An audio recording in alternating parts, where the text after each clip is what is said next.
Bonsoir donc à toutes et tous pour ce soir échanger sur est-ce que la question en tout cas qui nous est posée ce soir, c'est est-ce que la région Centre-Val de Loire peut devenir la première région de France d'un tourisme responsable appelé slow tourisme ou écotourisme.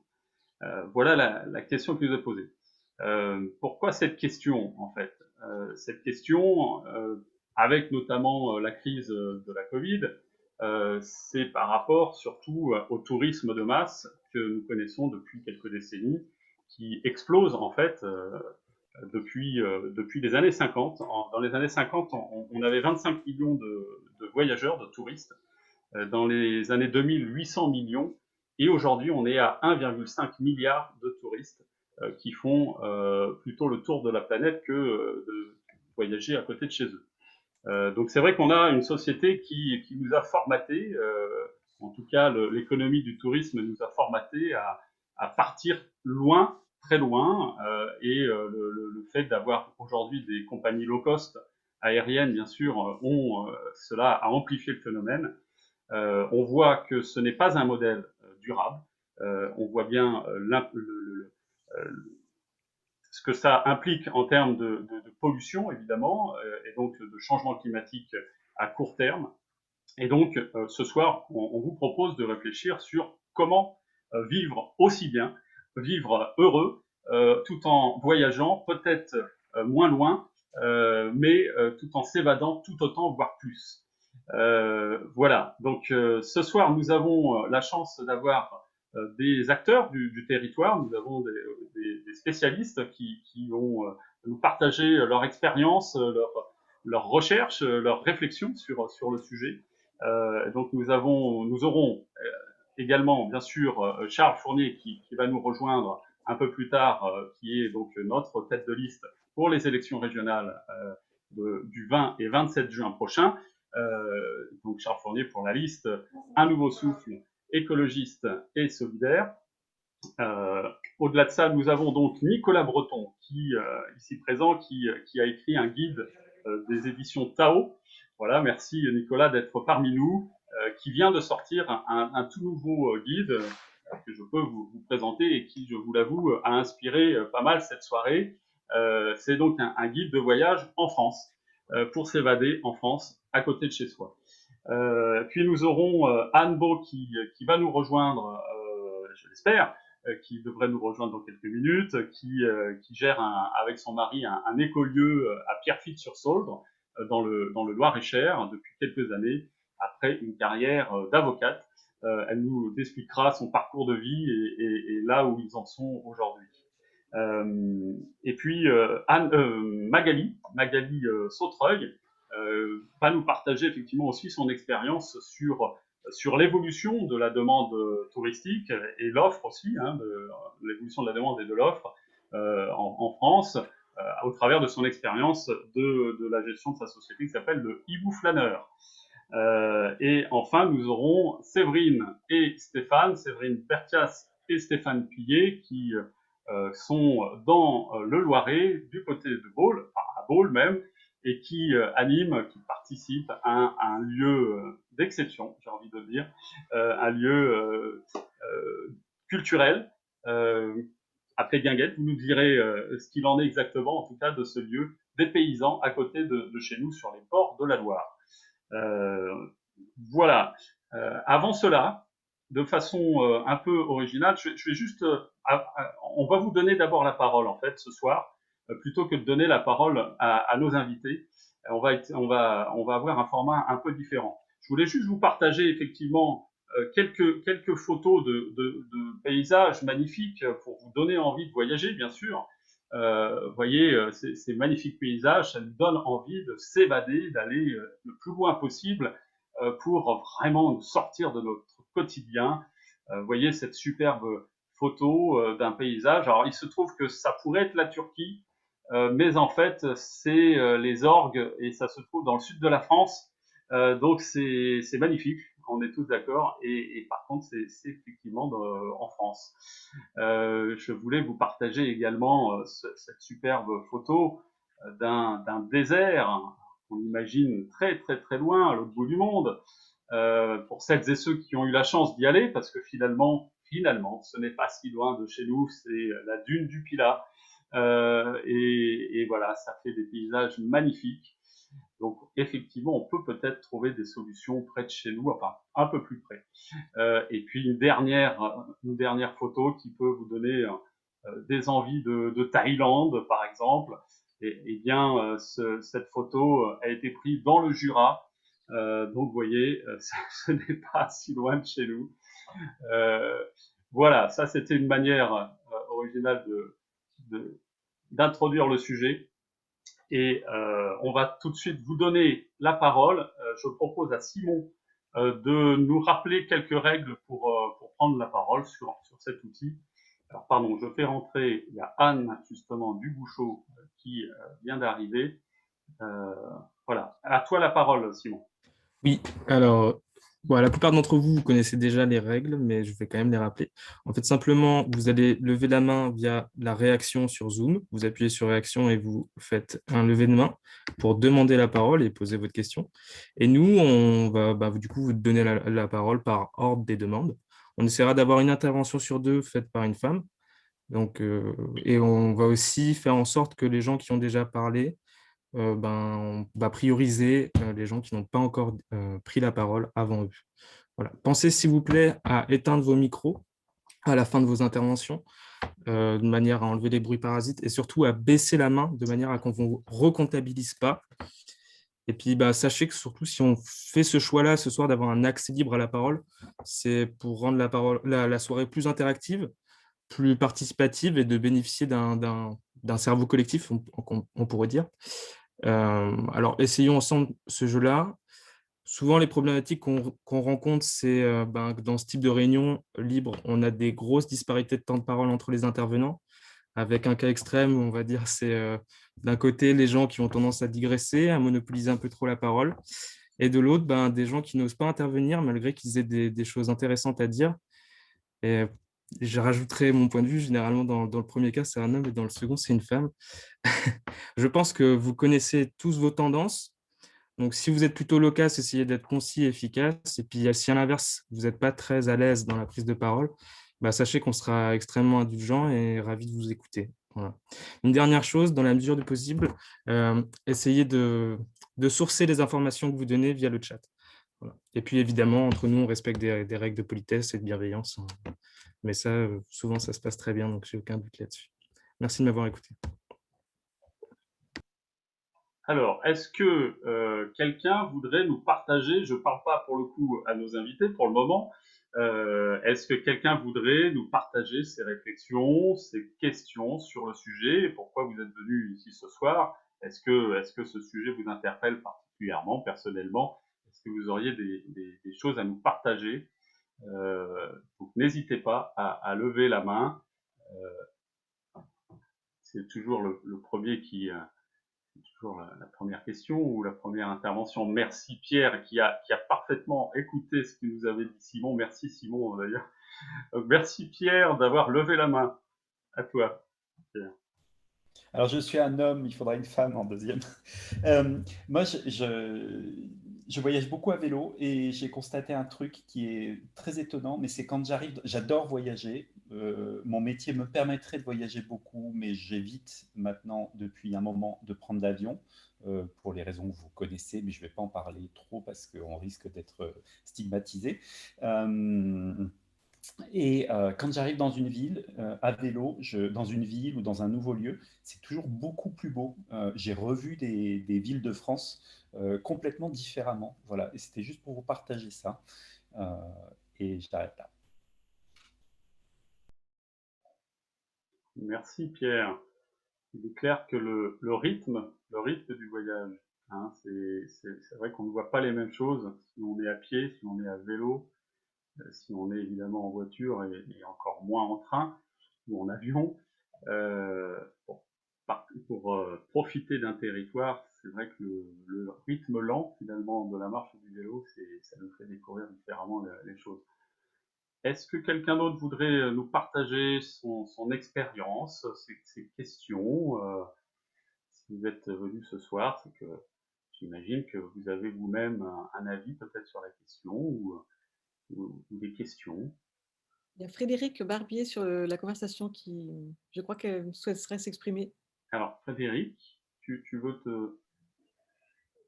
Oui, alors je suis désolée, je ne trouve pas comment on lève la main. Voilà, avec l'onglet, on lève la main, donc je vais trouver, mais je pense à la fin de la réunion. Et je m'en excuse et merci de me donner la parole. Moi, ce qui m'intéresse et pourquoi je suis venue à cette réunion, en fait, je travaille dans le tourisme social, avec une très grosse baisse d'activité. Et ce qui m'intéresse, c'est de savoir le tourisme de demain, comment on va pouvoir faire cette transition. Ce qui m'intéresse aussi, c'est, on en discutait justement avec une personne que j'ai invitée à cette réunion qui est présente. Qu'est-ce que ça veut dire slow tourisme?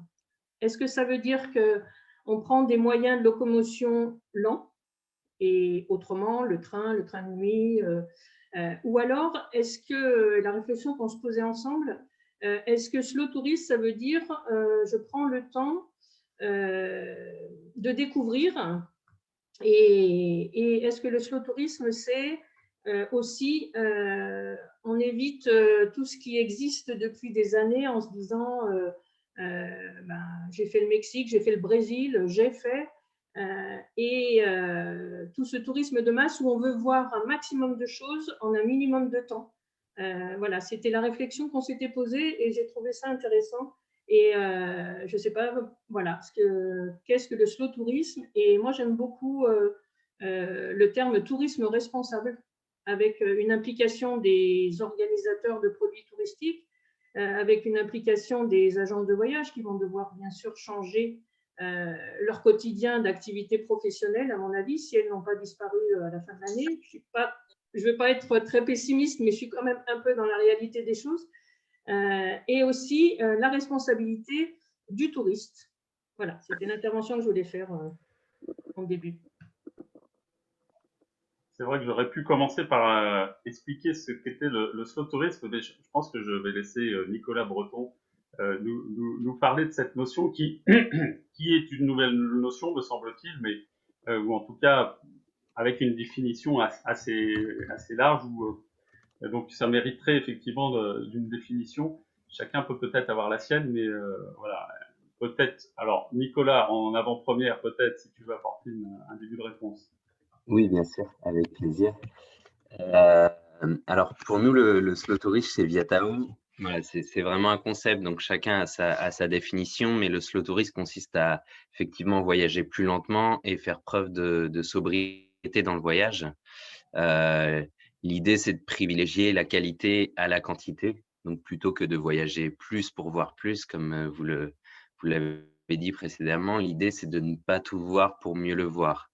Donc, par exemple, ralentir le rythme, s'imprégner d'un lieu plutôt que de visiter plein de lieux en peu de temps. Choisir des moyens de transport plus lents, plus écologiques, vivre au plus près des locaux, donc rencontrer des personnes plutôt que de les croiser, voyager plus près de chez soi. Et puis, une notion que j'aime bien aussi dans le slow tourisme, c'est chercher des expériences plutôt que des destinations. Donc, au lieu de se demander où est-ce que je vais partir, se demander quelles aventures je peux expérimenter près de chez moi. Et quand on se pose cette question, on se rend compte qu'en fait, il y a plein de possibilités de voyager près de chez soi autrement. Voilà. Mais vraiment, l'idée du slow tourisme, c'est ne pas tout voir pour mieux le voir et être dans la lenteur et la sobriété.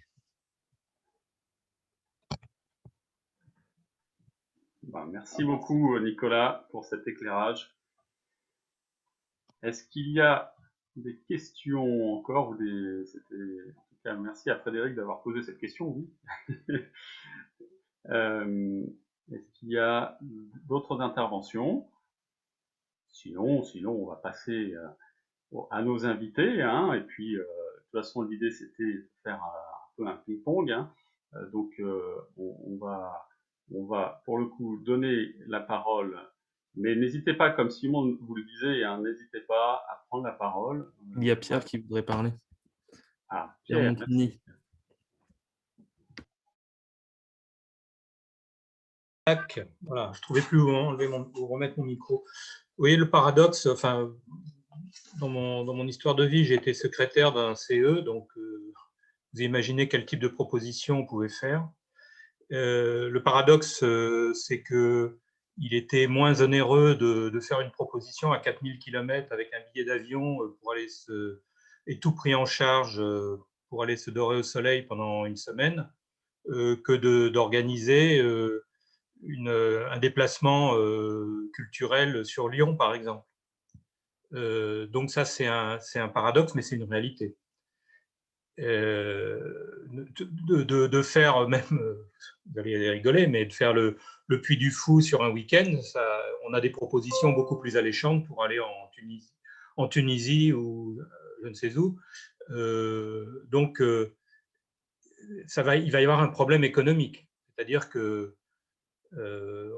cette alternative du tourisme, où on s'organise soi-même déjà, c'est déjà un frein pour beaucoup de personnes. Et en plus, à un tarif supérieur pour aller dans le Massif central à pied, en itinérant, par rapport à aller une semaine en Grèce, par exemple, c'est une vraie question à laquelle il va falloir trouver une réponse. Ou sinon, demain, le tourisme lointain, ce sera réservé à une élite, ce qui devrait être d'ailleurs, parce que pour la planète, évidemment, on a tous conscience ici que ce n'est pas supportable. Le billet d'avion à 20 ou 40 euros. Bon. Voilà, donc je pose ça là parce que moi, je n'ai pas de réponse là aujourd'hui. Et par rapport au public que je servais, je me serais fait, pour parler de façon triviale, jeter et sûrement pas réélire la fois d'après parce qu'on ne se fait pas élire sur des problématiques, je dirais, politiques, mais sur des problématiques, disons, de loisirs et d'activités sociales et culturelles, quoi. Voilà. Merci beaucoup Pierre pour ta franchise sur ce sujet-là. Étienne. Oui, cette discussion me fait revenir à l'esprit un article très bon et en accès libre sur le site Arrêt sur Image, je vous le mets dans la discussion si vous voulez, sur le fait qu'on a effectivement une tradition entre guillemets du tourisme de masse qui nous oriente vers certaines destinations. Et donc l'article d'Arrêt sur Image disait que étrangement, à la télévision, sur toutes les chaînes, que ce soit du service soi-disant public au privé, on se retrouve avec des pubs pour Dubaï. On en entend parler tout le temps.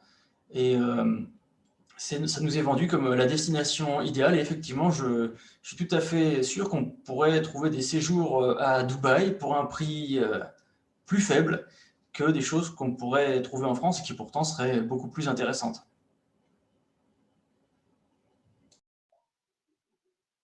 Ouais, c'est clair que à force d'entendre des messages, on se dit, on assimile finalement le fait de voyager à partir à l'autre bout du monde, forcément sur des destinations qui nous sont vendues comme paradisiaques, et c'est pas toujours le cas. Voilà. Écoutez, je trouve que je vous propose que à ce moment-là, s'il n'y a pas d'autres questions, on donne la parole donc à nos invités. Donc je propose que Nicolas commence effectivement à nous parler. Alors je sais plus, tu avais tellement de choses à partager avec nous que tu es obligé de choisir. L'idée c'est que chaque invité prenne 5-10 minutes, voilà, maximum par intervention. Comme ça laisse évidemment le temps de poser des questions, de débattre à l'issue. À toi, Nicolas. Et merci beaucoup et merci pour l'invitation. Je me représente Nicolas Breton, donc je suis originaire du Loiret, j'habite à côté d'Orléans et je suis également auteur et éditeur pour la maison d'édition Viatao qui publie des guides de voyage engagés dans une démarche de tourisme durable. Donc on publie les guides Tao et je vous propose aujourd'hui de partager justement des idées de slow tourisme concrètement. Qu'est-ce que ça veut dire le slow tourisme? Et si j'ai le temps, des idées pour se déplacer autrement en voyage, parce que le déplacement, c'est vraiment l'impact écologique du voyage, 70% de l'impact écologique, ce sont les déplacements.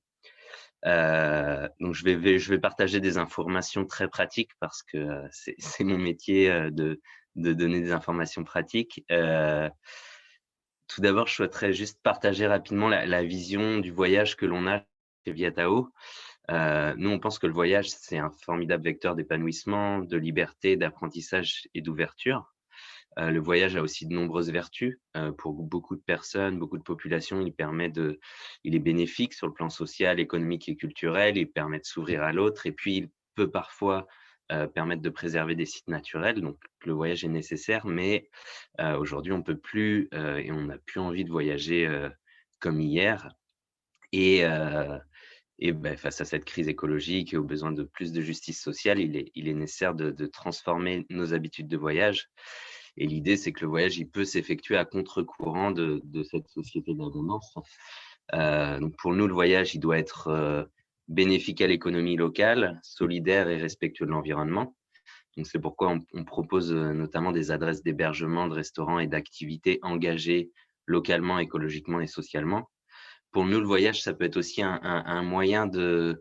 C'est aussi un voyage d'initiation. Ça peut être un voyage d'initiation pour découvrir, s'informer et se former à des initiatives qui construisent le monde de demain.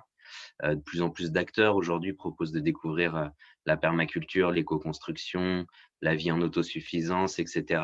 Donc, le voyage, ça peut être aussi une bonne façon d'aller rencontrer tous ces acteurs.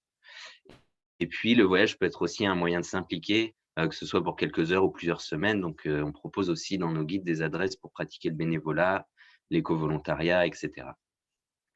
Et donc, comme tu le disais, Philippe, on a édité en mars 2021 un guide de voyage en grand format qui a pour but de découvrir la France autrement et de manière plus écologique et durable. Notre pari, c'était de proposer le tout premier livre qui met en lien les acteurs engagés et les voyageurs éco-responsables en France. Et donc, on a compilé sur un seul ouvrage toutes les idées pour voyager éco-responsable et puis presque toutes les adresses engagées en France. Donc, le guide s'appelle le Guide Tao France 2000 idées adresses pour voyager engagé. C'est un ouvrage de 400 pages où on propose plein d'informations pratiques et puis 2400 adresses engagées en France métropolitaine. Donc, des adresses pour se loger, se restaurer, pour pratiquer des activités, pour aller à la rencontre des initiatives qui préparent le monde de demain et puis pour agir bénévolement. Concernant, donc on va parler du slow tourisme. J'en ai parlé tout à l'heure. L'idée, c'est que, en fait, je vais vous donner quelques exemples de ce que ça peut être le slow tourisme concrètement, pour que vous puissiez vous rendre compte. Après, il y a plein d'autres idées pour pratiquer le slow tourisme, mais ça peut être, par exemple, voyager à la rencontre des agriculteurs près de chez nous. Il y a les réseaux Accueil Paysan et Bienvenue à la ferme qui existent, qui sont des réseaux qui rassemblent des agriculteurs qui accueillent du public en proposant des hébergements, des repas à la ferme, des activités, etc. On peut aussi, par exemple, effectuer un séjour en immersion à la ferme pour apprendre des savoir-faire comme la fabrication du fromage, l'accueil des plantes sauvages, etc. Il y a un site internet, par exemple, qui s'appelle aulavage.org. Et sur ce site, il y a plein d'agriculteurs qui proposent ces expériences. On peut pratiquer le woofing à côté de chez soi. L'idée, c'est que durant 4 à 5 heures par jour, on aide une ferme engagée dans une démarche d'agriculture paysanne et en échange, on est nourri et logé. Pareil, en région Centre, il y a plein de fermes aujourd'hui qui pratiquent du woofing. Le slow tourisme, ça peut être aussi… voilà, tu parlais tout à l'heure des paysages lointains, mythiques et lointains en France. Ça peut être aussi rencontrer des cultures lointaines en France.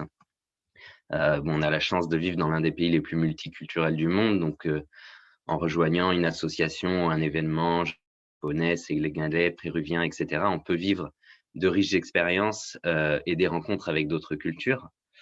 On peut, par exemple, aussi participer à des événements d'échange linguistique avec des étrangers, notamment avec Polyglot Club, voilà, qui propose ces événements d'échange linguistique où il y a des personnes du monde entier qui se rassemblent. Il y en a dans les grandes villes de France. On peut découvrir aussi la richesse des cultures qui existent dans les villes à travers des promenades et des circuits multiculturels proposés par des citoyens qui viennent de contrées lointaines. Notamment avec Migrant Tour, à Paris et à Marseille. Je vous donne beaucoup d'infos. Je pourrais partager éventuellement les liens après sur le chat si vous voulez. Il y a également dans l'aspect créatif, participatif, le tourisme créatif qui existe, qui se développe de plus en plus. Et l'idée, c'est de découvrir une culture locale en participant à des activités artistiques, créatives, artisanales avec les locaux. Par exemple, apprendre à faire de la dentelle à tulle ou apprendre à faire un savon à Marseille, etc. Et là encore, il y a des artisans, des agriculteurs qui proposent de partager et de vous initier à ces savoir-faire qui sont rassemblés sur différents sites internet comme lesavoir-faire.fr et weekendo.fr. Un autre exemple aussi de slow tourisme, c'est de vivre une aventure intérieure, parce que l'aventure peut être aussi près de chez soi, mais peut être intérieure. Donc là, on peut, par exemple, participer à un stage, un atelier, un séjour dans le développement personnel, méditation, chamanisme, yoga, qigong, etc. Il y a des centaines de stages proposés partout en France sur le site méditationfrance.com.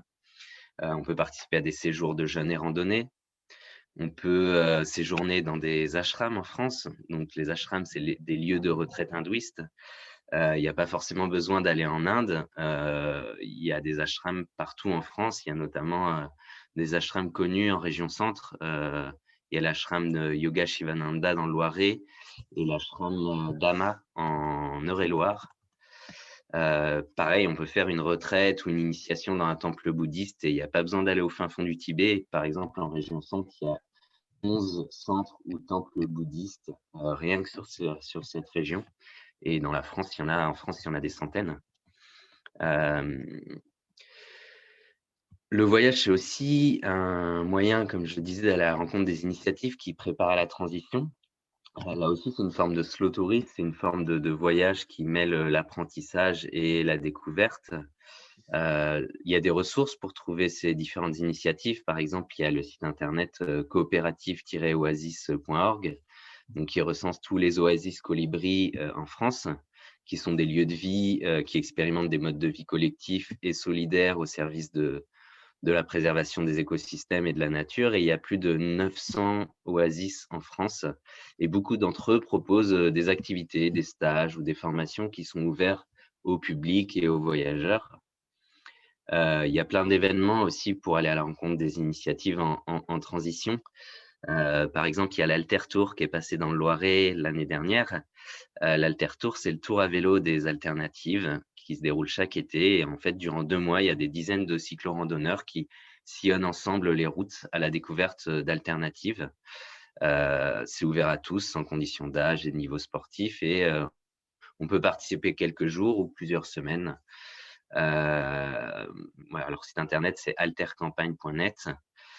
On peut profiter du voyage pour découvrir des éco-villages. Là encore, il y a des éco-villages qui accueillent du public, soit pour une visite découverte, soit pour les aider en échange du gîte et du couvert. Pareil, je pourrais partager les sites internet qui rassemblent les éco-villages en France. On peut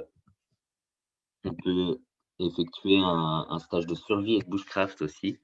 Ça, on peut l'effectuer partout, même à côté de chez nous. L'idée, c'est d'apprendre à se débrouiller et à vivre en autosuffisance en pleine nature. Et là, pour le coup, c'est une aventure. Donc, savoir cueillir et cuisiner des plantes sauvages, faire un feu, s'orienter, trouver de l'eau potable, construire un abri dans la forêt, etc. Et c'est un peu une bonne façon de revenir à l'essentiel et de se reconnecter à la nature.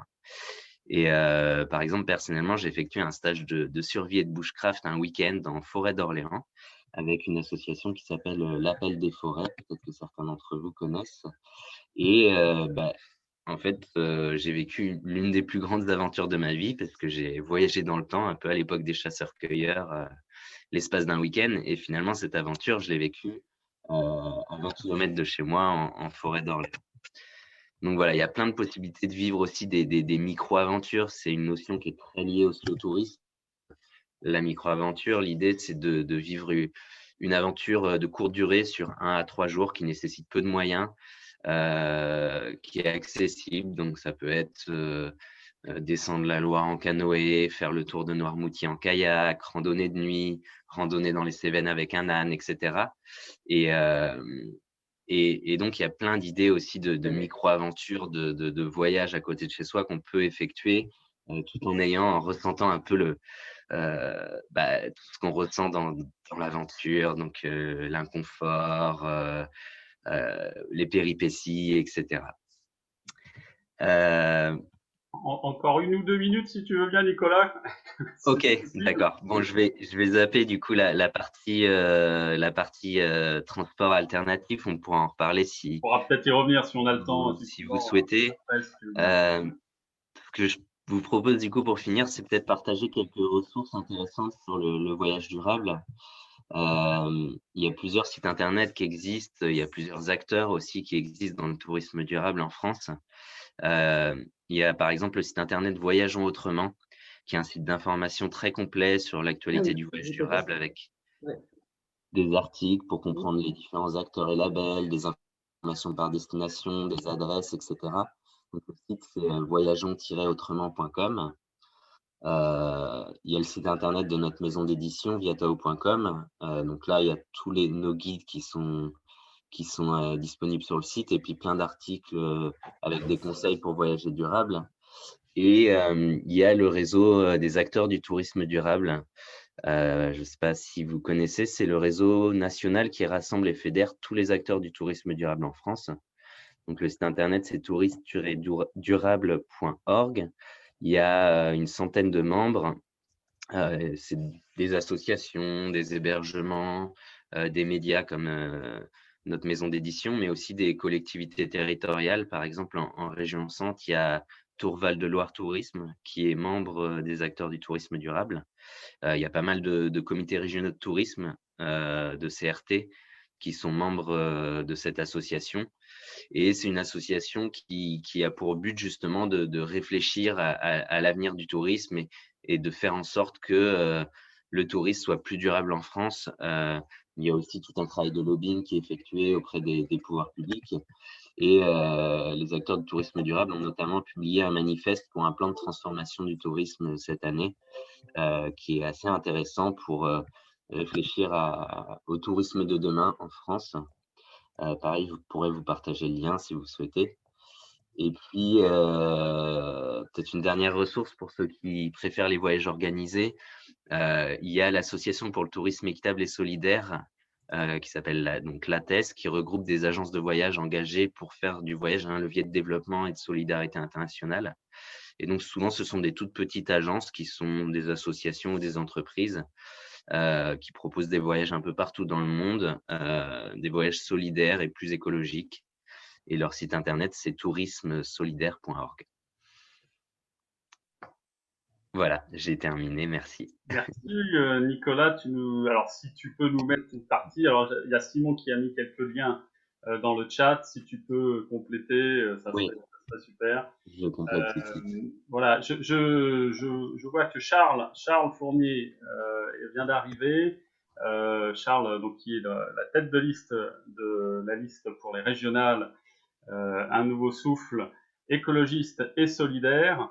Est-ce que Charles, tu veux peut-être nous dire quelques mots maintenant, parce que je crois que tu as une contrainte après à 20h30, tu enchaînes un petit peu les réunions. Tu as pu écouter un petit peu l'intervention de Nicolas sur les possibilités que tu connais en partie d'ailleurs de tourisme, en tout cas de proche de chez soi, pour s'évader en évitant forcément sans partir à l'autre bout du monde. Te dire simplement que, et je crois que tu le sais, Anne Beau, que tu dois connaître également, et Anne qui prendra la parole après également, qui gère les cogites à Pierrefitte sur Saudre. Magali Sautreuil nous parlera aussi de l'évolution du tourisme. Et puis Séverine Bertias et Stéphane Pilet, qui sont de la Corne des Pâtures à Boule, qui est un lieu que je connais aussi, que je connais. Un lieu exceptionnel. Donc ils sont là pour nous partager leur expérience également. Tu veux bien nous dire quelques mots sur ce sujet qui te tient également à cœur, Charles? Merci beaucoup, Philippe. Oui, je suis désolé, j'arrive de La Châtre, dans l'Indre. Et La Châtre, dans l'Indre, c'est très loin quand on habite à Blois. Mais j'étais dans un petit écrin de nature, dans un parc porté par une association et un président assez remarquable, un lieu assez magique. Je vous mettrai l'adresse dans le chat parce que le tourisme à côté de chez soi, il existe vraiment. L'offre, elle est là, elle est tout autour de nous. Et peut-être ce serait ça quand j'arrive de La Châtre que j'ai déjà envie de partager avec vous, c'est que je pense que l'aventure, elle n'est pas qu'à l'autre bout du monde. L'aventure, elle est à côté de chez nous. Moi, j'avais créé il y a très longtemps dans une association d'éducation populaire des séjours qui s'appelaient l'aventure à deux pas de chez vous dans la vallée de l'Indre. Et c'était des séjours proposés à des jeunes pour découvrir son territoire, s'approprier son territoire, comprendre son territoire, être en relation avec finalement notre environnement et puis tout ce qui peut s'y passer. Donc oui, je veux bien prendre la parole maintenant. Je suis désolé de venir un peu en passage et en coup de vent parce que j'ai effectivement une autre réunion à 20h30. Je peux arriver un peu en retard le cas échéant, mais pas trop quand même. Peut-être dire que quand on habite la région Centre-Val de Loire, le slow tourisme, puisque c'était ça la thématique, le tourisme nature et culture, et forcément, on a ici un potentiel tout à fait incroyable et on a d'ores et déjà, je crois, investi assez fortement cette approche du tourisme, non pas l'approche de la seule attractivité d'une clientèle internationale, non pas la seule attractivité des grands sites touristiques, mais bien une approche beaucoup plus partagée, beaucoup plus territoriale, beaucoup plus collective, beaucoup plus respectueuse de notre environnement du tourisme, même s'il y a beaucoup à dire, qu'il y a des visions parfois contraires qui peuvent s'exprimer dans notre région, mais on a quand même un patrimoine exceptionnel, nature et culture, qui offre la possibilité que ce slow tourisme ne soit pas un supplément d'âme, un petit bout à côté d'un tourisme qui serait le vrai, et tout celui-là serait tout à fait secondaire. Au contraire, on a un tourisme qui fonctionne parce qu'il est inscrit dans cette perspective nature et culture, parce qu'il a parié sur cette proximité. Je peux vous dire que, par exemple, quand nous avons eu les inondations dans notre région, puis la canicule, puis des attentats, nous avons eu une résistance dans notre région du tourisme parce que, justement, nous avions une clientèle de proximité, parce que nous avions une offre sécurisante. Et évidemment, vous imaginez bien ce dont je parle, la Loire à vélo, qui est un des axes je crois, une des grandes réussites de notre région, une des grandes réussites en Europe, puisque nous sommes, alors, tantôt j'entends première ou deuxième destination vélo d'Europe. Donc nous avons réussi quelque chose d'assez exceptionnel. En gros, la Loire à vélo, c'est à peu près 1 million de cyclotouristes tous les étés dans notre région, et je crois que c'est pas loin de 30 millions d'euros de retombées économiques chaque année. Et ce qui est très intéressant, c'est que c'est des retombées économiques avec une valeur ajoutée partagée, qui irriguent les territoires, qui ne sont pas captés par des grands sites qui concentreraient toute l'activité touristique, avec tous les problèmes que ça pose, ça pose déjà dans de nombreux endroits dans le monde. Les questions se posent à Barcelone, les questions se posent dans des grands sites où finalement le trop de monde pose des problèmes aujourd'hui de capacité à accueillir, pose des problèmes écologiques, pose des problèmes économiques aussi, finalement, quand un modèle s'est construit là-dessus, et ce sont des colosses au pied d'argile, alors que nous avons cette opportunité d'avoir un tourisme qui est beaucoup plus diffus et pardon, offre une multiplicité de sites, offre la possibilité d'une accessibilité en proximité, offre la possibilité d'une économie touristique beaucoup mieux répartie, équitable, partagée, et offre, je crois, aussi un autre rapport au monde, un autre rapport aux écosystèmes, un autre rapport à la nature. Donc, parler du slow tourisme dans notre région, c'est presque une évidence. Et pour moi, c'est même le cœur du projet que nous devons porter. Ce qui ne veut pas dire que disparaissent les grands sites. Ils existent en région, on a les châteaux. Mais je crois que c'est une invitation pour ces grands sites à s'inscrire dans cette approche du tourisme, à être acteur, à être partenaire de ce tourisme autrement, pour reprendre le terme qui était employé juste avant. Et donc là, certains jouent le jeu, pas tous aujourd'hui. Il y a beaucoup à travailler là-dessus. Quand on a fait l'opération des 500 ans de la Renaissance dans la région, pour moi, c'est un demi-succès ou un demi-échec. Vous ferez la traduction que vous voudrez. Mais les grands gagnants sont, sans surprise, Amboise, Léonard de Vinci, sans surprise, Chambord, puisque les 500 ans correspondaient à la pose de la première pierre de Chambord. Mais l'idée du ruissellement touristique que ça devait enclencher partout dans les territoires, de mon point de vue, mais dans ma lecture, ce n'est pas totalement une réussite et loin s'en faut. Et donc, je crois qu'il nous faut repartir de cette offre nature et culture, d'embarquer avec nous ces sites comme des locomotives, comme des animateurs, comme des facilitateurs, mais certainement pas comme des lieux repliés sur eux-mêmes. Et là-dessus, nous avons, je crois, faire évoluer l'offre touristique dans notre région en imaginant des séjours plus longs, des séjours différents, des séjours de lien avec les autres, des séjours de lien avec les territoires. Je crois qu'on a un tourisme de transit en région centre, beaucoup encore. Hein. On vient voir un château, mais on ne dort pas forcément dans la région. On traverse la région, on atterrit à Paris pour ceux qui viennent de loin, on vient, voilà, et puis on va dormir ailleurs. Et donc, je crois qu'on a une offre à penser qui puisse allier cette offre culturelle qui existe avec nos sites historiques, mais aussi cette offre de pleine nature, ce lien avec la nature. Ça me paraît être le tourisme résilient de demain dans notre région. Il est autour de tout ça et il n'est certainement pas dans un imaginaire d'une clientèle internationale que nous irions capter plus que d'autres. Nous serions dans une compétition. Ça, je crois que nous avons montré que ce n'est pas ce qui marchait le mieux et nous avons même résisté parce que nous n'étions pas trop orienté sur cette dimension-là. Les deux autres points que je voudrais évoquer, qui me semblent évidemment importants, c'est que la question du tourisme n'échappe pas à la question de la transition écologique. Elle est directement impactée et que nous devons aussi accompagner la transformation de l'offre dans cette perspective de la transition écologique.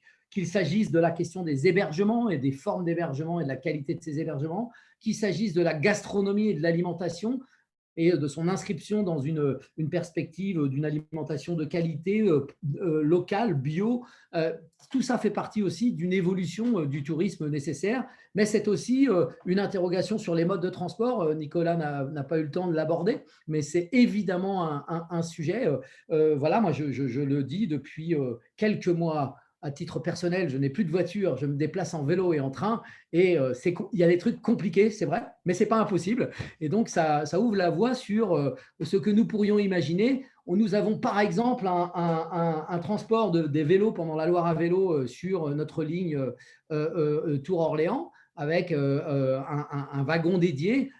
Mais on pourrait imaginer ça bien plus largement, plus complètement, et pas simplement sur la séquence estivale. Nous pourrions allonger cette idée que ce tourisme, ce n'est pas simplement le tourisme de ces grands temps de vacances, mais qui peut exister à plein d'autres moments, et que nous devons articuler l'intermodalité pour pouvoir se déplacer d'un endroit à l'autre de manière non polluante, non impactante, et en plus avec la possibilité de rencontrer beaucoup plus les habitants. Il y a plein de sujets qu'on pourrait évoquer autour de cette transition écologique, mais elle est essentielle, et donc il faut accompagner les acteurs du tourisme dans ce changement-là. Et ce n'est pas évident parce que les lectures ne sont pas toujours présentes, mais je crois la région doit être une collectivité qui accompagne tout ça. Et puis un dernier point, qui est une proposition que nous formulons. Alors, il y en a plein que nous formulons, je ne veux pas tout développer pour ne pas vous prendre trop de temps.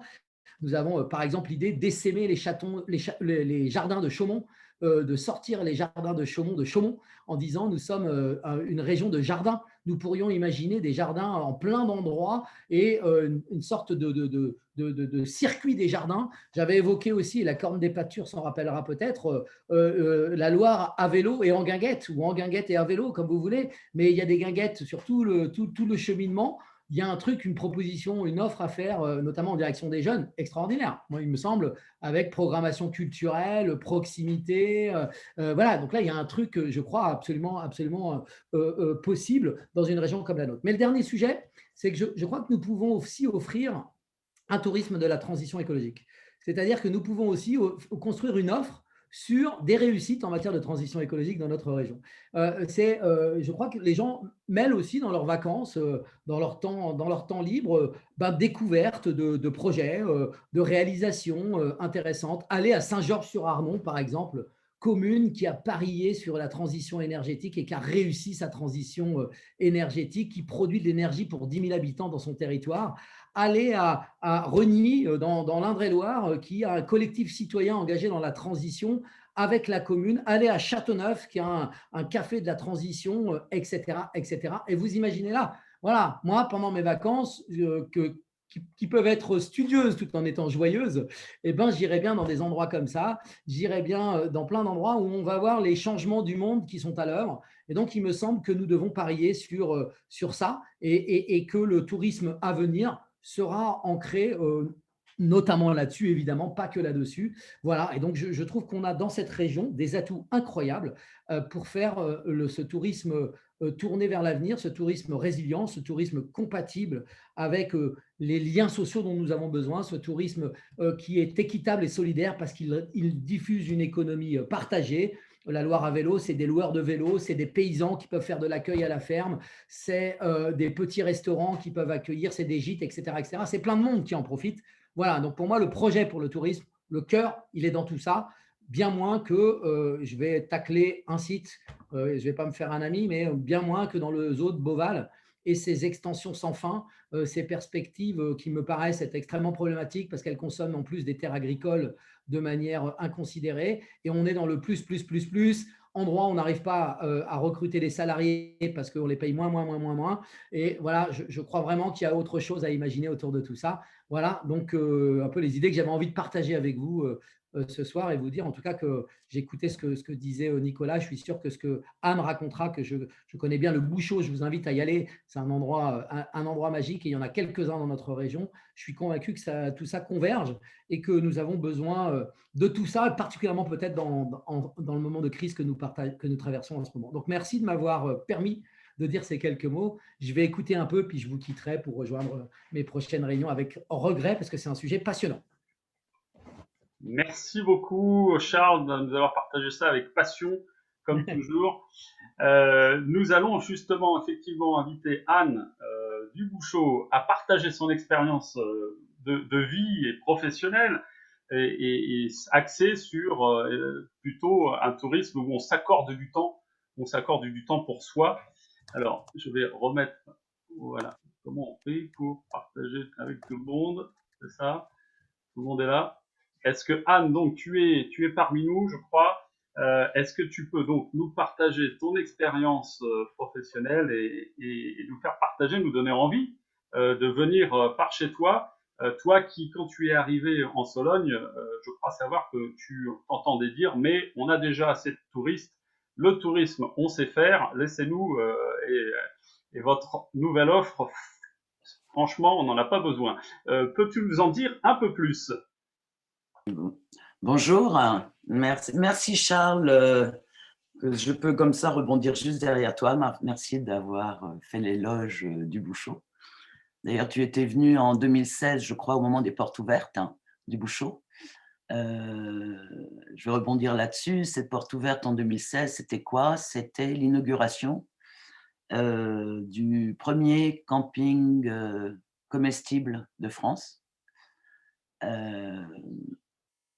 C'est important de rebondir par rapport à ça, et c'est pour ça que je vais commencer par parler de ce camping comestible, pour que vous puissiez un petit peu comprendre la philosophie et la démarche un petit peu du Bouchot et les raisons pour lesquelles je pense en effet qu'il est très important d'inscrire le centre, la région Sciente, vraiment dans le slow tourisme. Lorsque nous nous sommes installés au Bouchot en 2002, c'était une ferme de polyculture d'élevage dans lequel les terres étaient totalement mortes. Il n'y avait plus rien, il n'y avait plus que des champs. Et comme mon époux et moi-même, nous sommes des rêveurs, nous avons décidé de créer des jardins forêts comestibles sur ces lieux et pour pouvoir remettre de la vie.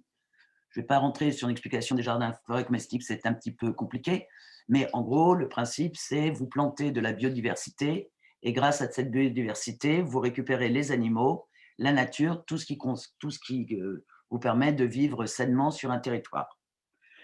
À l'époque, on avait des gens qui venaient faire du camping à la ferme et nous avions les jardins qui étaient pleins de fruits et de légumes. Et j'étais extrêmement étonnée parce que les gens séjournaient chez nous et ils allaient tous au supermarché pour acheter des fruits et des légumes. Donc, je suis allé les voir en disant, mais je ne comprends pas bien, vous êtes dans un lieu où il y a de la bonne nourriture saine, pourquoi vous allez au supermarché acheter des fruits et légumes? Je leur dis, ici, il y en a, servez-vous. Les personnes ne se servaient pas. Et j'ai compris qu'elles ne se servaient pas parce que pour eux, se servir, c'était quelque part prendre quelque chose qui nous appartenait. Et ils refusaient de prendre cette abondance pour eux. Donc, je leur ai dit, mais écoutez, vous vous servez, et puis, si vous voulez, vous me donnez ce que vous voulez en échange. Mais ils ne savaient pas quel prix ils devaient donner aux fruits et aux légumes qu'ils prenaient au bouchot. Et je leur ai dit, mais vous donnez ce que vous voulez. Et donc, je me suis rendu compte que les gens, en fin de compte, avaient tellement la notion si je veux quelque chose, je le paye. Ils ne pensaient pas qu'ils pouvaient prendre quelque chose sans payer en échange. Donc, on s'est dit, on va mettre les campings au milieu des jardins, au milieu des fruits et des légumes. On va leur dire, voilà, quand vous êtes au bouchot, non seulement vous plantez votre tente, mais en plus, on vous demande de vous nourrir des fruits et des légumes qui se trouvent autour de vous. En échange, vous allez nous aider à entretenir le camping, donc vous allez arracher le liseron, arracher les orties, mettre du fumier lorsqu'il faut en mettre. Et c'est devenu un jeu pour les touristes.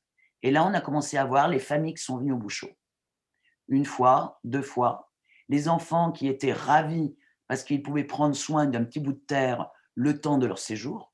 Les parents étaient ravis parce qu'eux, ils pouvaient aller se promener, visiter les châteaux de la Loire, et pendant ce temps-là, leurs enfants restaient sur le lieu.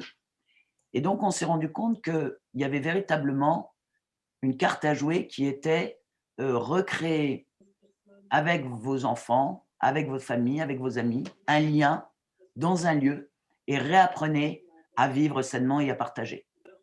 Et c'est là-dessus qu'on a commencé à travailler avec mon époux pour essayer de développer au maximum cette offre pour offrir aux gens qui viennent au bouchot de se reconnecter avec la terre, de se reconnecter avec eux-mêmes, de se reconnecter avec leur famille et avec leurs enfants.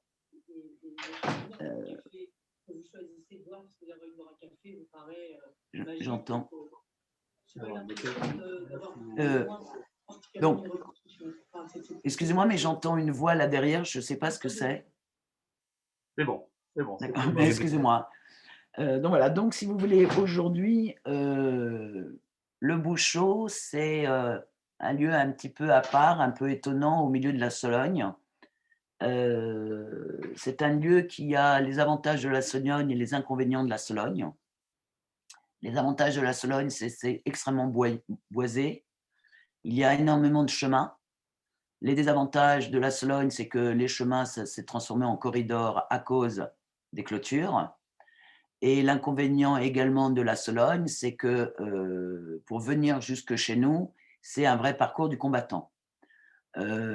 Concrètement, nous sommes à 2 heures de Paris. Nous avons un train qui emmène les passagers à Salbris en 1h30. Le problème, c'est qu'il n'y a quasiment pas de train. Le trajet d'1h30 parfois va durer 5 heures à cause des changements. Donc, il y a en fin de compte un blocage réel des transports sur la région dans laquelle nous nous trouvons. D'ailleurs, il y a eu un petit gag l'année dernière. On n'a pas eu de train entre Orléans et Salbris pendant presque 3 mois à cause de travaux sur la ligne. Donc, il y avait impossibilité de venir jusque chez nous. Donc, on a trouvé un système. On a proposé aux gens d'aller jusqu'à Vierzon. Et là, on a affrété des minibus pour prendre les gens de Vierzon et les ramener chez nous. Donc, il a fallu qu'on se débrouille nous-mêmes pour essayer, en fin de compte, de régler ce problème. Quand on parle de slow tourisme, il y a plusieurs définitions qui ont été données tout à l'heure sur le slow tourisme. Et j'ai bien aimé cette définition, chercher une expérience plutôt qu'une destination. On s'est rendu compte que comme la Sologne était impraticable, parce qu'au niveau transport, c'est en effet très, très, très mal desservi, on s'est dit, on va miser sur l'expérience.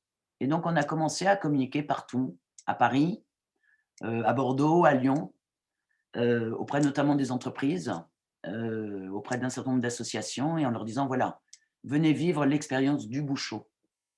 Et l'expérience du Bouchot, c'est quoi?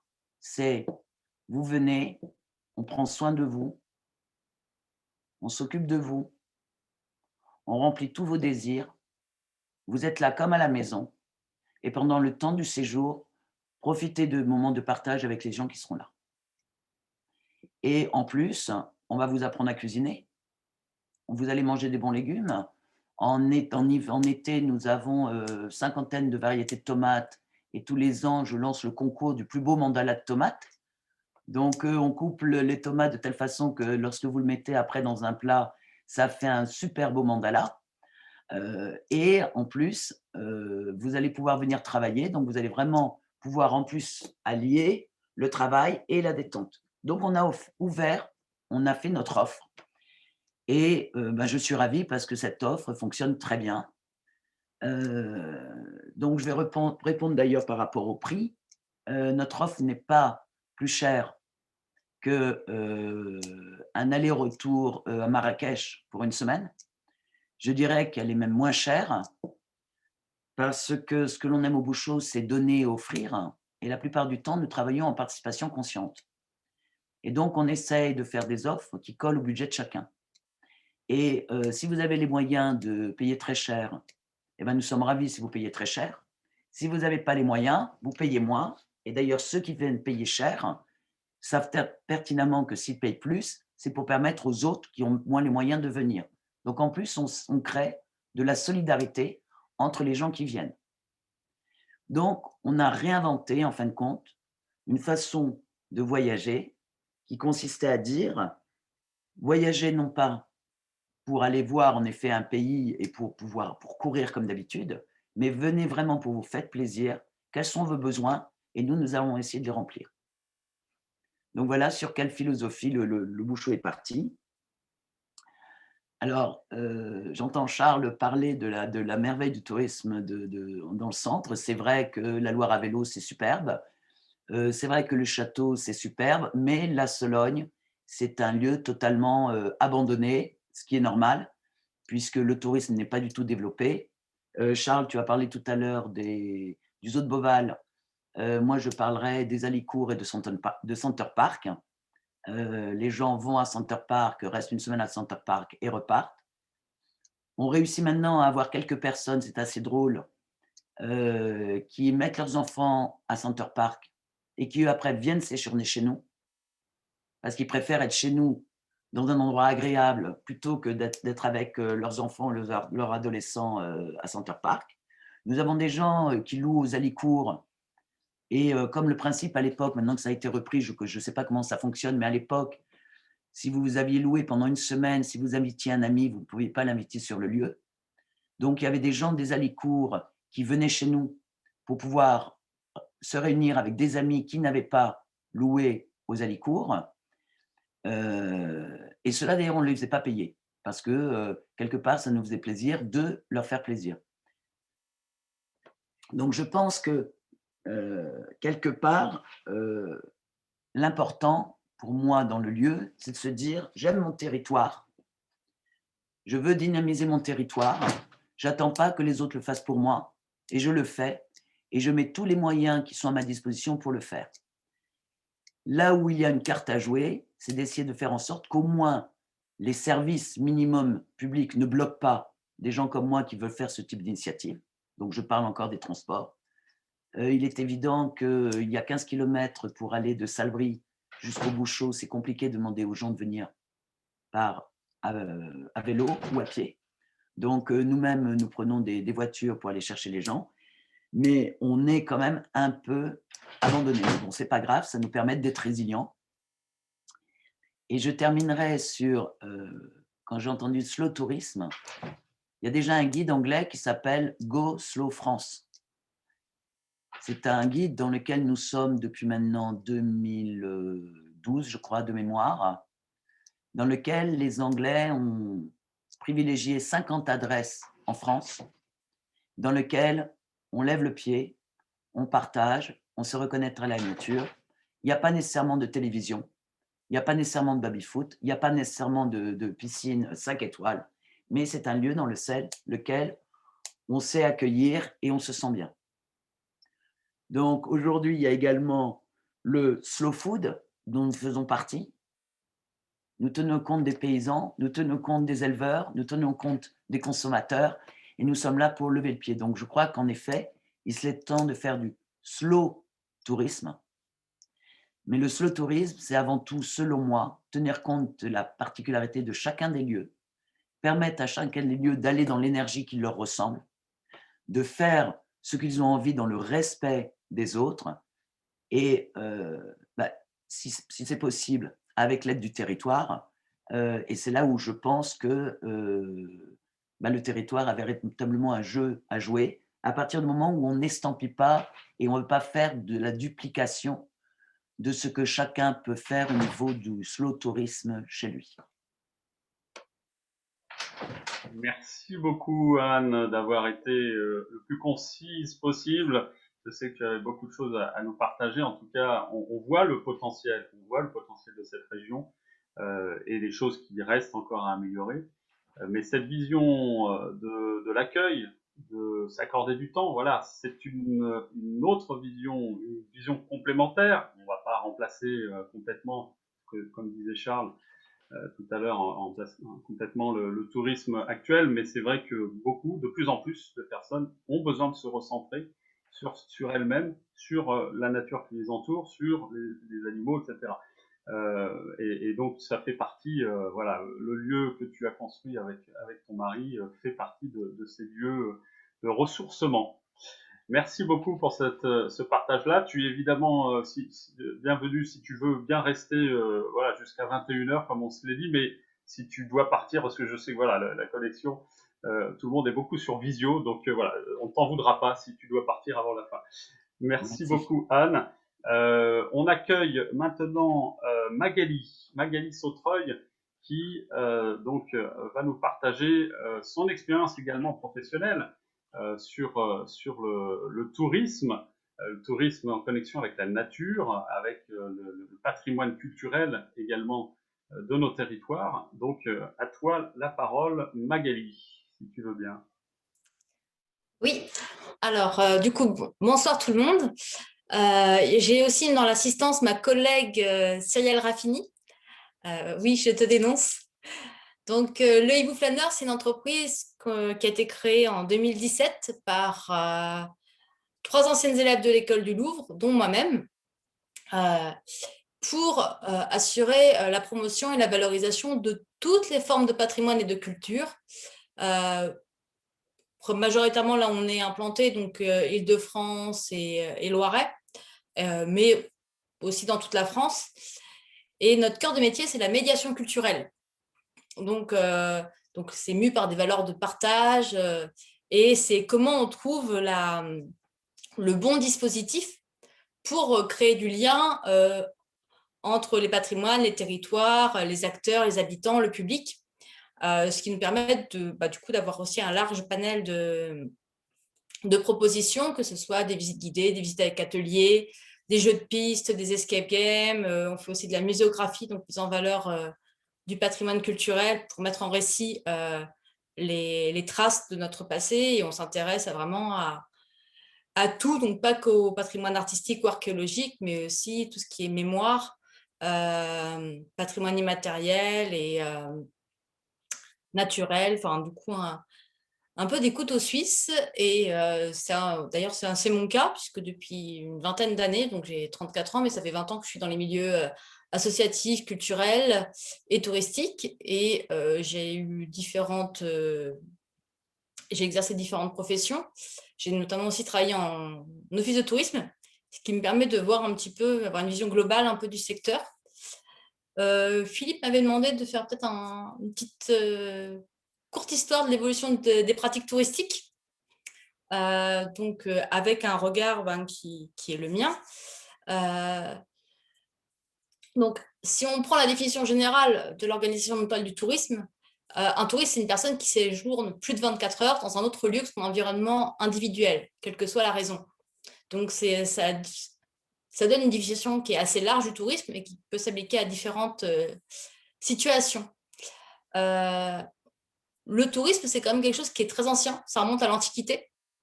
Ce n'est pas une pratique nouvelle, puisque dès les colosses de même nom avaient attiré beaucoup de monde en leur temps. et avec des tags au niveau des colosses, puisque chacun laissait un peu leur trace de leur passage. Mais de l'Antiquité jusqu'au 19e, c'est plutôt un tourisme qui reste réservé à une certaine élite, à une certaine aristocratie. Et ce n'est qu'au 19e, on a toute cette révolution industrielle qu'on commence à avoir de plus en plus de monde qui font du tourisme. Et d'ailleurs, on a les premiers voyages organisés, les premières agences de voyage. Thomas Cook apparaît au 19e et propose les premiers packages touristiques. On a aussi le thermalisme qui se développe à ce moment-là, les stations balnéaires, les stations de montagne. Et aussi, vers la fin du 19e, on a les premiers offices de tourisme.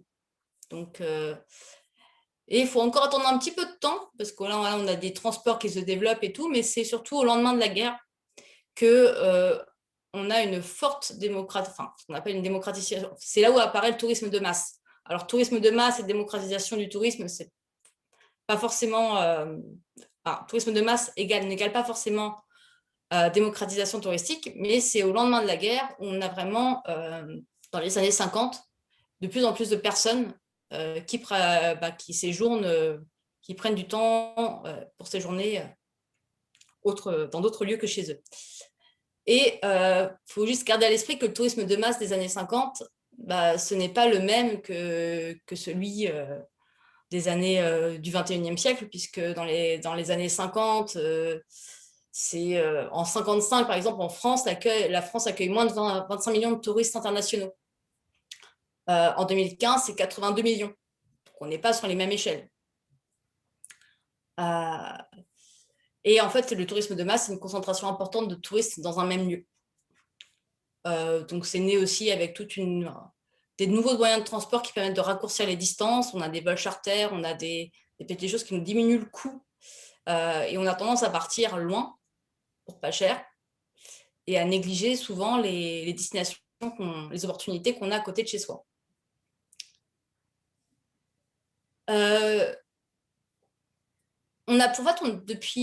Depuis tout temps, et c'est encore vrai aujourd'hui, on a plusieurs formes de tourisme qui cohabitent entre elles, au-delà des tendances qui sont propres à chaque époque. Et c'est vrai que là, depuis les années 2000, on a un emballement du tourisme, peut-être plus dans les années 2010, où on a l'essor de nouvelles clientèles, notamment chinoises, russes, qui viennent en nombre. Et on a aussi le numérique qui modifie aussi les comportements, avec aussi tout ce qui va être avis sur Internet, qui peut faire la pluie et le beau temps et détruire certaines réputations ou activités avant l'heure, mais c'est à double tranchant. On a aussi Airbnb, on a plusieurs formules comme ça qui se développent, des particuliers qui proposent aussi en parallèle des tables d'hôtes chez eux. Enfin, il y a plein d'innovations.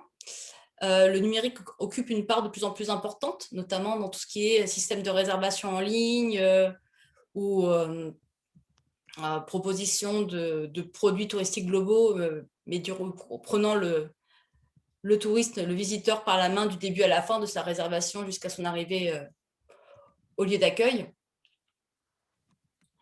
Et on a l'impression d'avoir un peu une course effrénée. Et pourtant, en parallèle, cette massification du tourisme, elle interroge. Et certaines personnes, du coup, puisqu'il y a aussi des effets négatifs au tourisme de masse, ça a été remis sur le devant de la scène, puisqu'en fait, les effets négatifs, ils existent depuis l'Antiquité.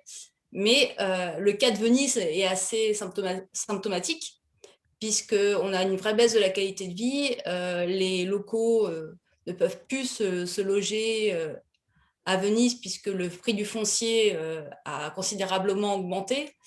On a aussi une grosse pollution. Ce qu'on avait vu pendant le confinement, c'est que la lagune était redevenue bleue, claire, ce qui montre bien que l'activité des bateaux qui sont toujours plus gros et des tourismes toujours plus nombreux avait un gros impact sur la ville. Et d'ailleurs, un autre impact, c'est un impact sur l'architecture, puisque ça fragilise les fondements architecturaux. Et un autre révélateur aussi, ça a été cette pandémie de Covid-19, puisque Du coup, on a eu une activité qui, pour certains, qui était basée sur la clientèle internationale et qui a eu qui a fortement diminué ou maintenant qui est quasi inexistante là. Ce qui nécessite de réinterroger son modèle. On a aussi la campagne qui a été lancée cet été par Atout France, je crois. Cet été, je visite la France pour inciter les Français à découvrir les alentours. Et on a aussi en parallèle certaines structures qui ont misé sur la communication numérique pour proposer du contenu, même quand les lieux sont fermés, des visites guidées en ligne, des visioconférences, plein de choses. Et on a aussi, du coup, mais ça fait depuis quelques 3-4 années où c'est plus marqué, une demande d'un tourisme plus humain, prendre plus de temps de découvrir une destination, aller davantage à la rencontre des territoires, des habitants, comprendre les savoir-faire qui se cachent derrière les objets qu'on voit, qu'on a sous les yeux ou les architectures. Quelque chose d'un peu plus enrichissant, une expérience qui nous permet de nous épanouir peut-être un peu plus. En tant qu'acteur touristique, on a quand même un souci majeur, plusieurs soucis aussi, c'est on n'a pas de ministère du tourisme à proprement parler, donc on dépend de plusieurs ministères, en fonction des activités qu'on propose, donc à minima, ministère de l'économie, affaires étrangères, culture, communication, voire parfois quand on propose d'autres activités, jeunesse et sport, éducation. On a une réglementation qui est complexe, puisque nos métiers en fait le tourisme, c'est quelque chose qui se renouvelle sans cesse. Donc sans cesse, on a de nouveaux produits, ce qu'on appelle des produits touristiques. On essaie d'innover, de réfléchir, de savoir qu'est-ce qui permettrait de toucher le public, de lui faire transmettre l'histoire d'un territoire, du patrimoine. D'autres considérations aussi qui rentrent en jeu, comment diminuer notre empreinte carbone, si on propose des choses, il faut plutôt travailler avec des producteurs locaux, enfin plein d'éléments qui font qu'on réfléchit à d'autres formes de séjour. Et la réglementation, elle est assez parfois difficile à comprendre, quand on veut, par exemple, si on veut proposer une randonnée à vélo, il faut qu'on ait un brevet pour être habilité à faire cette randonnée à vélo. C'est-à-dire que nous, en tant que simple guide, il faut en plus qu'on passe des formations. Et toutes ces réglementations, on n'a pas de lieu dédié où aller se renseigner en disant est-ce que juridiquement j'ai le droit de faire ça, est-ce qu'il faut que je passe un brevet, que j'ai une formation courte pour la faire. C'est assez complexe. Magali, pardon, 1 à 2 minutes maximum encore. Ok. Et en fait, du coup, avec le hibou, on essaye tant bien que mal de proposer des visites qui font appel à tous les sens, qui mobilisent tous les sens, qui s'adaptent à tous les types de publics, et on essaie de valoriser tout. On travaille avec des producteurs locaux pour faire aussi des visites gustatives, faire découvrir des produits. Et on a des personnes qui sont faire découvrir aussi les savoir-faire qui se cachent derrière les objets. Quand on s'est rendu compte à l'école du Louvre que quand on parlait d'objets d'art, les gens disaient c'est bien, mais quand ils s'essayaient aux techniques, que ce soit la taille de pierre ou autre, ils comprenaient toute la difficulté à réaliser ces objets. Donc, j'ai peut-être été un petit peu confuse, mais si Cyrielle veut réagir, voilà ce que je peux dire. Et s'il y a des questions, n'hésitez pas. C'était très dense. Merci beaucoup, Magali. Ça ouvre des questionnements. Tu as un petit peu abordé les propositions.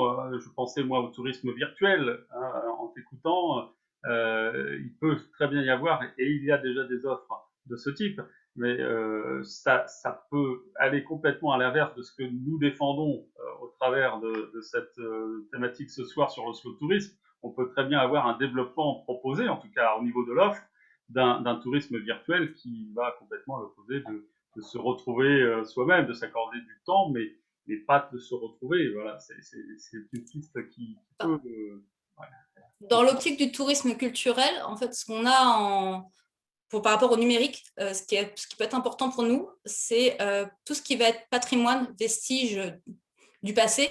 Souvent, sont dans un état parfois plus ou moins avancé de dégradation, parfois très bien conservé, mais toute opération de restauration est invasive et nécessite de faire des choix aussi, parfois privilégier une époque à une autre. Et le numérique nous permet aussi de visiter des lieux, mais dans une époque précise. Donc, de voyager dans le temps pour revoir le lieu et après aller sur place pour comparer, ou en même temps, comparer ce qui reste de cette riche histoire. Et c'est comme ça que le numérique aussi peut être intéressant d'un point de vue culturel. Bon, très bien. Merci à toi, Magali, de nous avoir ouvert d'autres portes, en tout cas. On va donner tout de suite la parole à Séverine et Stéphane, qui ont été très, très gentils d'attendre jusque-là pour nous partager leur expérience. Alors, pardon, je vais juste changer le partage d'écran. Pour nous partager donc leur expérience avec la Corne des Pâtures à Baule.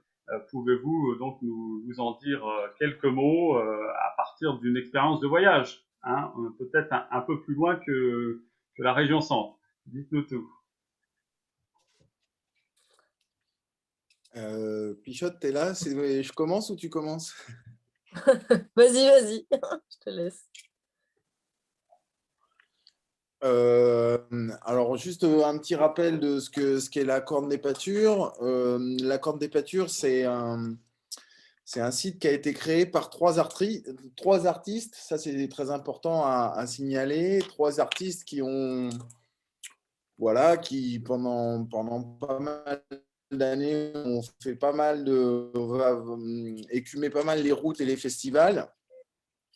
Et finalement, l'envie commune était de créer un lieu pour faire rencontrer les artistes avec un public et puis de le faire le plus proche possible de l'image que nous, au fur et à mesure de nos expériences d'artistes de tournée, on se faisait du type de lieu qu'on aimerait avoir quand on est accueilli, quoi. Donc ça, c'est vraiment la genèse, c'est vraiment le plus important de ce qu'est la Corne des Pâtures.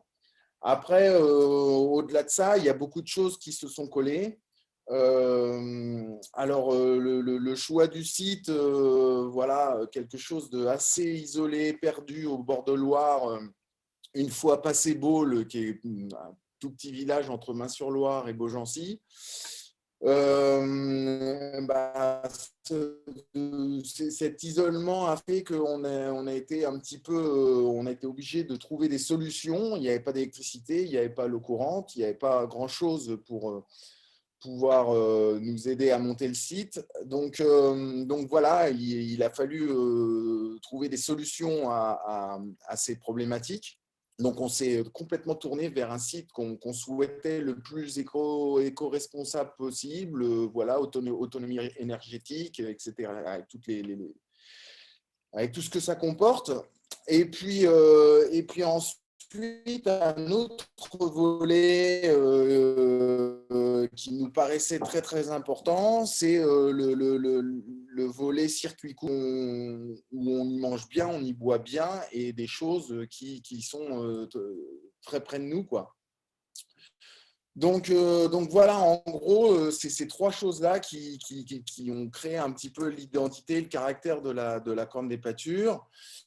Le côté touristique, on n'y a pas vraiment pensé au départ. Nous, c'était plutôt un lieu de partage, de convivialité, de vivre ensemble, enfin voilà, un lieu simple, comme à la maison, comme on aime bien le dire.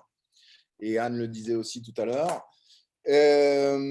Donc voilà, et puis nous, on n'avait pas beaucoup d'ambition au départ et les premières journées d'ouverture en 2015 nous ont donné un petit peu tort parce qu'on s'est fait un petit peu déborder. Voilà, et puis le tourisme, oui, alors le fait d'être sur l'itinéraire de la Loire à vélo, c'est un petit peu un hasard puisque à Baule, la Loire à vélo passe, elle passe au bord de la Loire à Baule, donc on a trouvé un terrain, voilà, on est transpercé en fait par la Loire à vélo. C'est quand même pas la majorité de notre public. Je dirais que ce serait un 10-15% sur des gens qui sont plutôt de passage, qui s'arrêtent entre 5 minutes et une demi-heure. Quelques-uns s'y arrêtent une journée, 2 jours, parce qu'ils sont complètement enchantés par le lieu, mais c'est vraiment quelques-uns. Qu'est-ce que je voulais dire par rapport à la Loire à vélo? J'avais un truc. Mais voilà, en fait, ce que nous apporte la Loire à vélo, donc c'est plutôt des gens qui s'arrêtent dans la journée. Et c'est surtout ce que ça nous apporte, c'est surtout des partages d'expériences et des histoires, des tranches de vie qui sont assez remarquables. Et du coup, c'est souvent des gens, voilà, des visages, des personnages qu'on se souvient, qu'on a rencontrés, qui font l'itinéraire de la Loire à vélo à cheval, à ceci, à cela. Enfin voilà.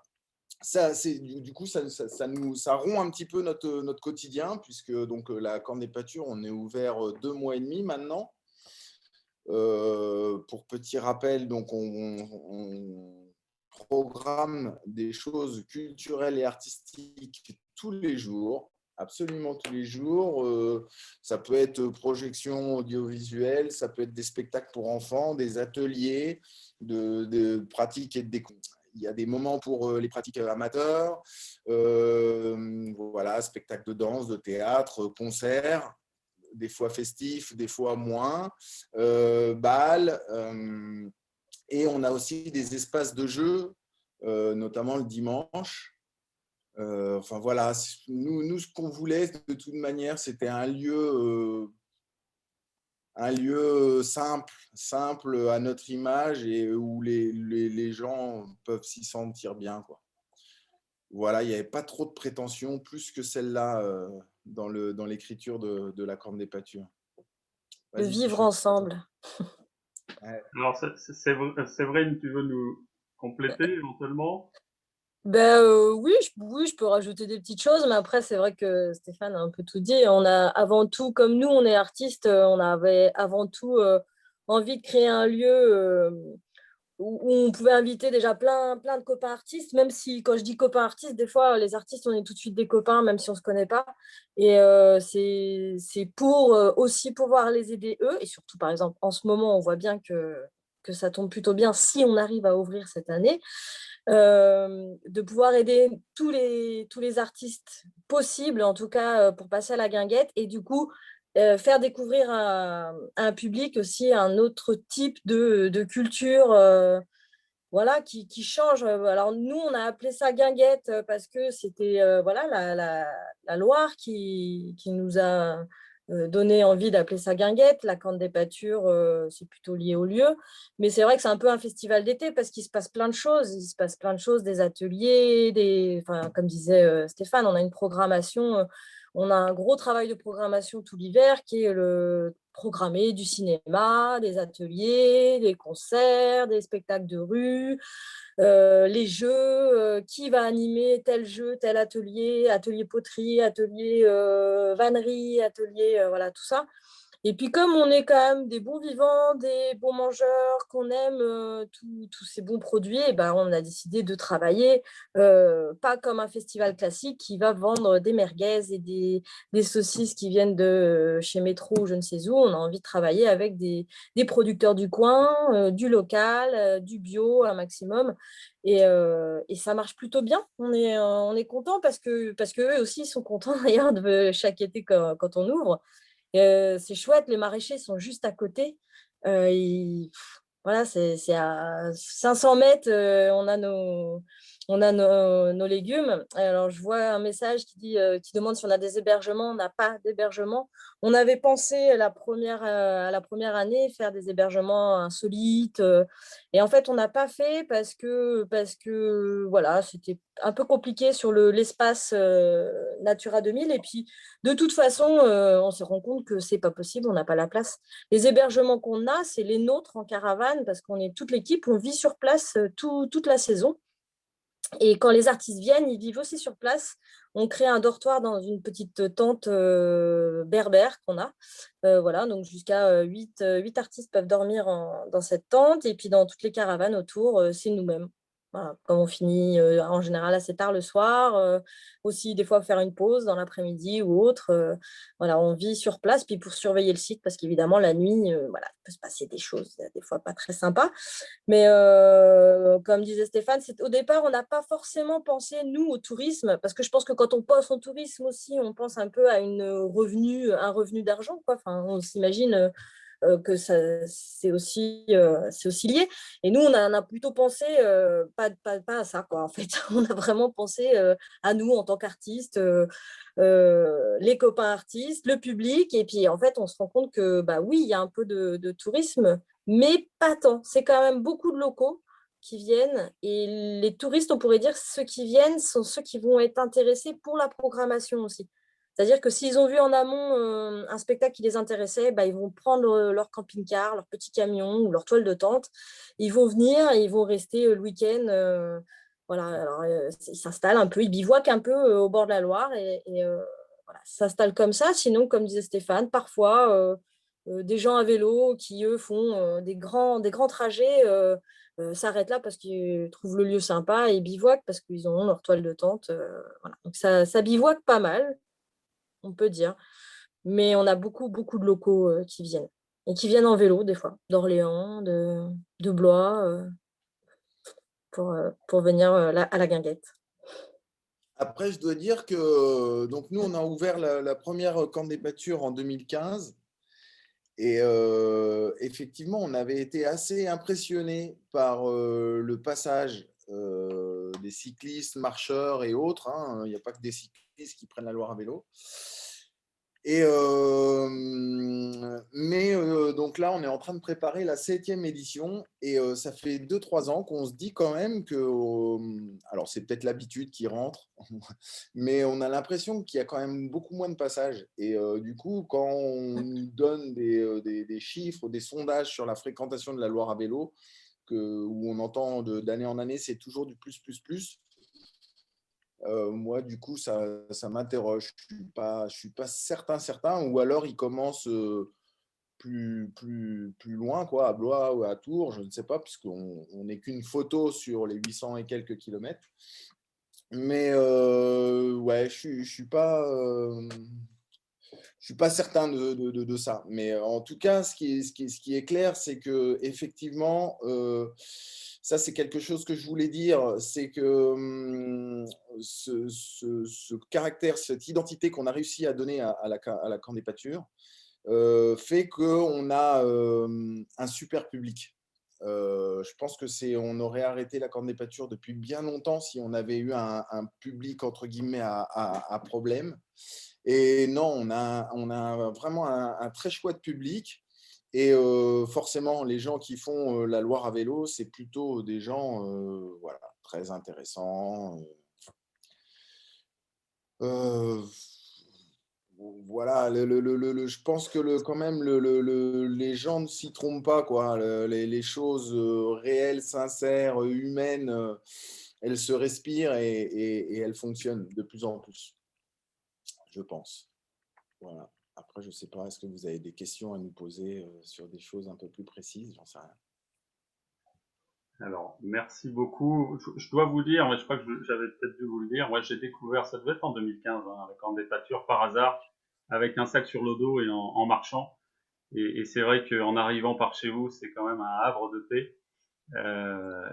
Et on a du mal à en repartir. Voilà. Donc c'est vrai que malgré vous, vous êtes effectivement sur un passage quand même de différentes formes de tourisme en tout cas.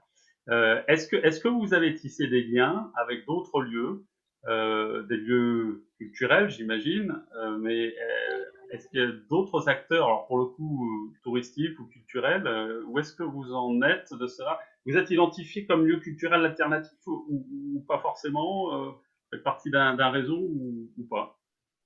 Non, alors au départ, on était répertorié comme on avait un label qui s'appelait événements éco-responsables.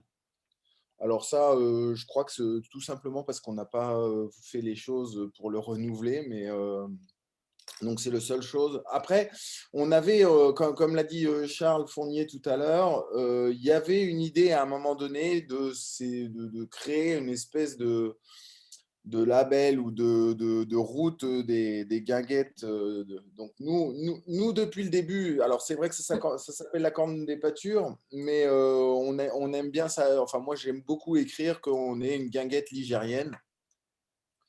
Et donc voilà, ça pourrait être une idée, le réseau des guinguettes ligériennes. Mais non, on n'a pas vraiment de lien. Il y avait eu des petites choses de fait à un moment donné avec la sardine, de mutualiser des artistes sur un week-end, des choses comme ça. Mais non, ça n'a pas été très, très, très long. Non, là-dessus, il y a beaucoup à faire. Ouais. Parce qu'effectivement, beaucoup d'artistes et de plus en plus. Donc là, c'est tout le travail surtout de cet hiver, je dirais, où il y a des artistes qui prévoient déjà une tournée, soit à pied, soit en vélo, pas forcément que sur la Loire à vélo, mais en tout cas en respectant des chemins répertoriés. Donc ça, on en voit de plus en plus des artistes qui ont ce type de projet. Et sinon, d'une manière générale, les artistes, à chaque fois, une fois qu'on est d'accord pour être programmé à la Corne des Pâtures, ils nous demandent est-ce qu'il y a d'autres moyens de jouer dans le coin par chez vous? Et c'est vrai, là, on a un petit peu de peine à les répondre, à leur donner des choses positives, quoi, parce que non, on n'a pas grand-chose d'autre.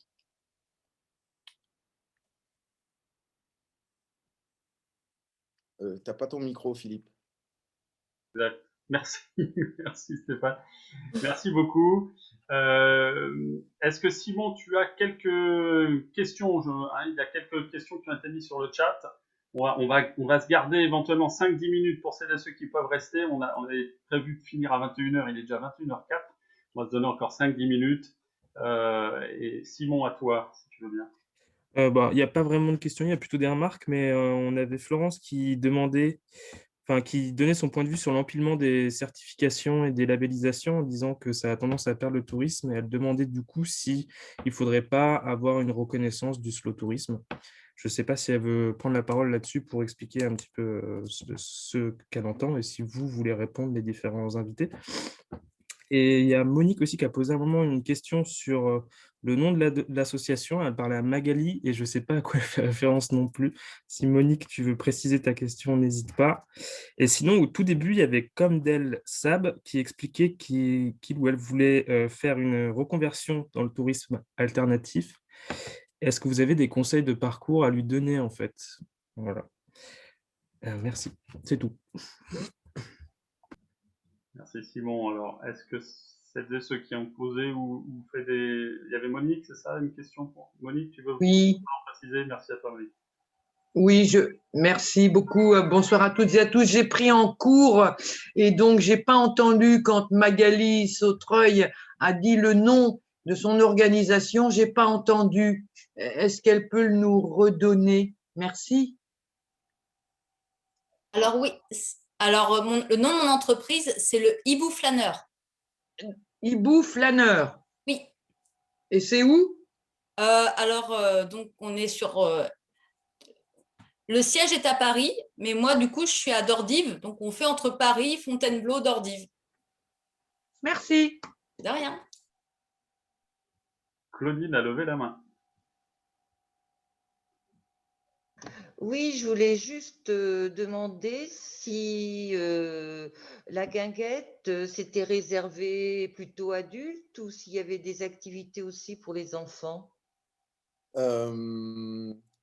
C'est complètement ouvert, c'est toute la famille et spécialement pour les enfants, il y a le mercredi, traditionnellement, où le mercredi, tout ce qui est programmé, c'est-à-dire on commence par programmer des ateliers de sensibilisation, on va dire, à certaines pratiques plutôt artistiques, à partir de 15 heures. Et ensuite, l'après-midi se finit toujours par un spectacle. Alors, ça peut être spectacle de danse, de théâtre, de marionnettes, de musique, de plein de choses.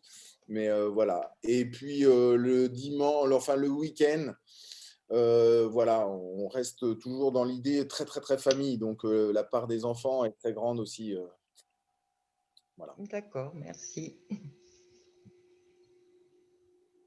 S'il n'y a pas d'autres questions, je vous propose, Nicolas, si tu avais quelque chose à rajouter, je te vois.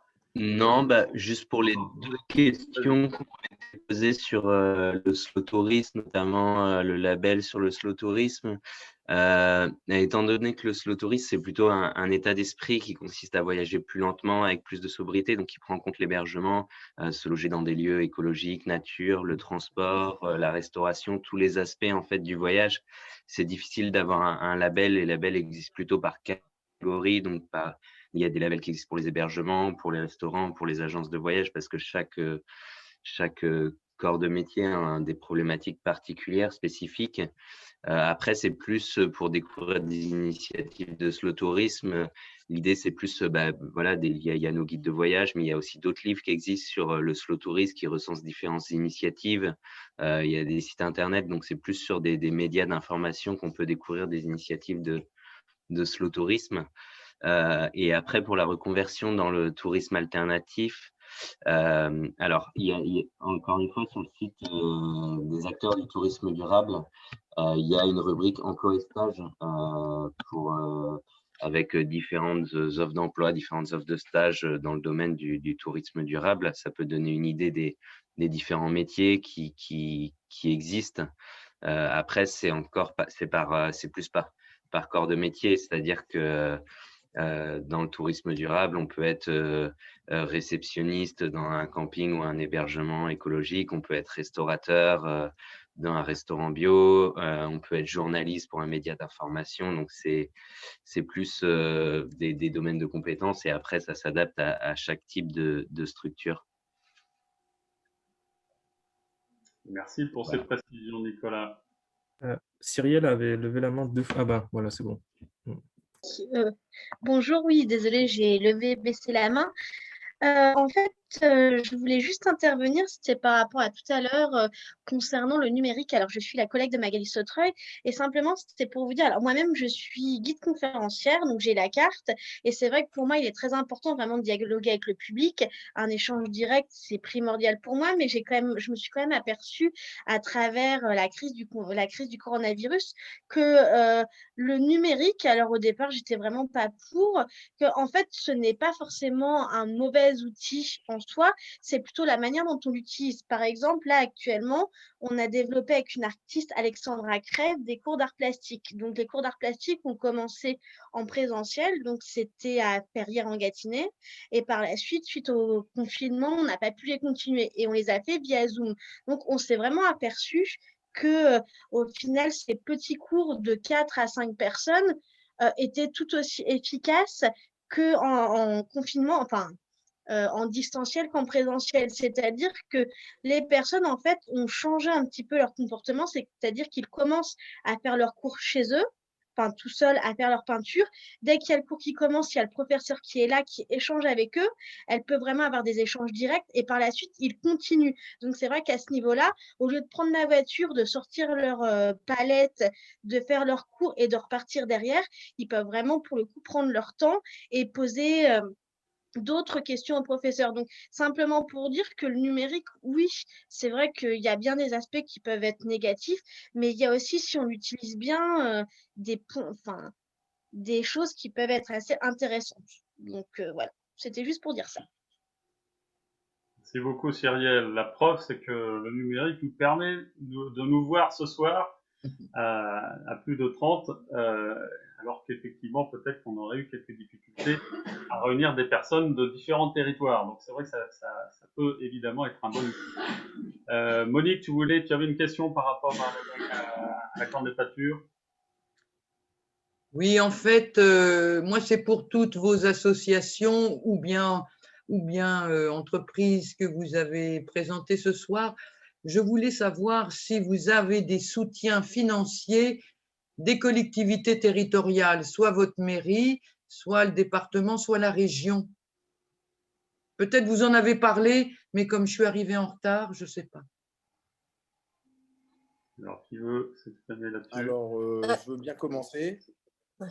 Stéphane, ouais. Je veux bien commencer pour la candidature. Je sais pas. Tu voulais prendre la parole, Pichotte? Je sais pas. Non, vas-y, bon, on Euh, va dire la même chose. Et effectivement, on a un soutien de la région et de la municipalité de Baule, puisque pour toute la programmation artistique, on en passe une partie dans ce qu'on appelle le dispositif Pacte. On en passe en gros un tiers.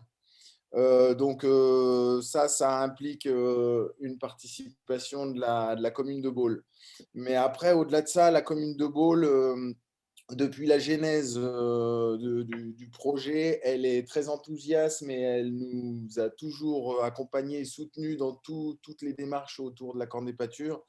C'est-à-dire qu'au départ, Pichotte l'a un petit peu évoqué tout à l'heure, donc on est dans un site voilà, UNESCO, Natura 2000, etc. Donc on a eu tout plein de démarches administratives à faire pour avoir l'autorisation d'implanter le site de la Corne des Pâtures là où il est actuellement. Et tous ces dossiers, on les a fait en concert avec la mairie de Baule. Donc ça, c'était le départ, voilà. Et puis depuis, voilà, ils nous soutiennent, que ce soit moyens logistiques, de conseils, administratifs. Enfin voilà, on est très proches, très liés. Voilà. Stéphane, ça représente, tu as en tête le montant que ça peut représenter? Alors, la participation de la commune de Baule pour la Corne des Pâtures pour ce qu'on appelle la participation au dispositif Pacte et une partie de la programmation qu'on fait chez nous, c'est 5 000 €.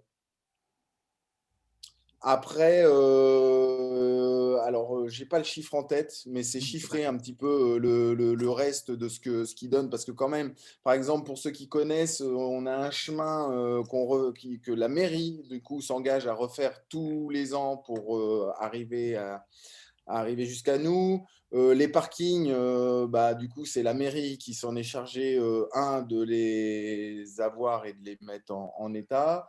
Enfin, voilà, les pancartes pour se diriger jusqu'à nous, c'est la mairie qui les a pris à sa charge. Enfin, voilà, il y a tout plein de petits détails comme ça qui, tous les années, tous les ans, font que voilà, ça nous facilite la vie quand même. Ouais. Merci, merci. Magali, vous voulez répondre? Oui, alors en tant qu'entreprise, nous, on n'a pas forcément du coup d'aide.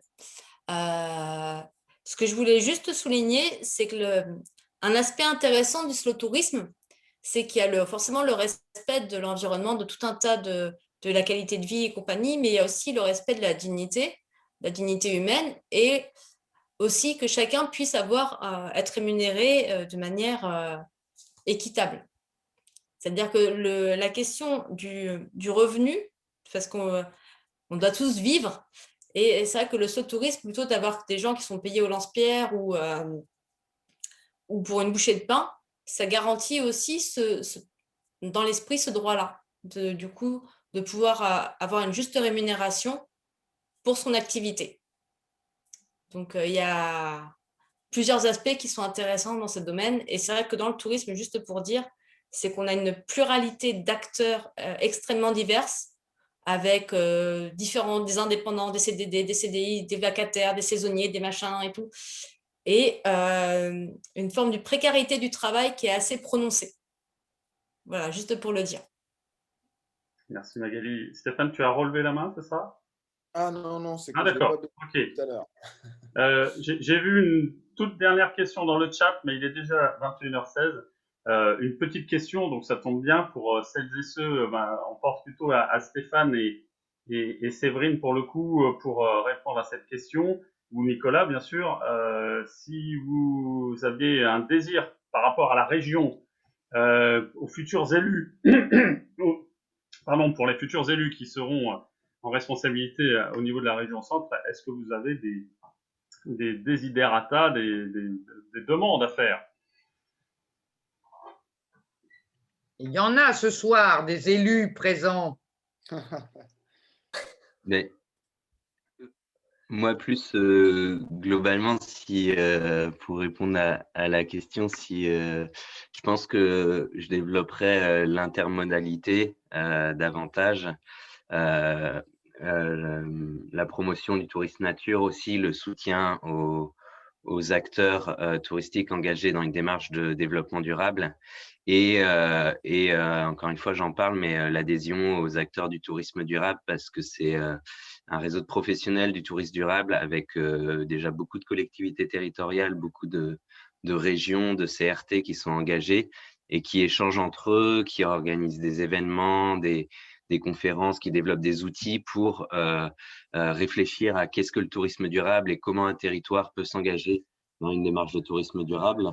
Et notamment, là, ils sont en train de développer ce qu'ils appellent un TD Lab destination, où plusieurs collectivités territoriales, comme la région Occitanie, la ville de Lyon, réfléchissent à quels sont les indicateurs concrets qui peuvent indiquer qu'une destination est engagée dans le tourisme durable et comment mesurer en fait et suivre ces indicateurs pour s'assurer qu'on est vraiment engagé dans une démarche de tourisme durable.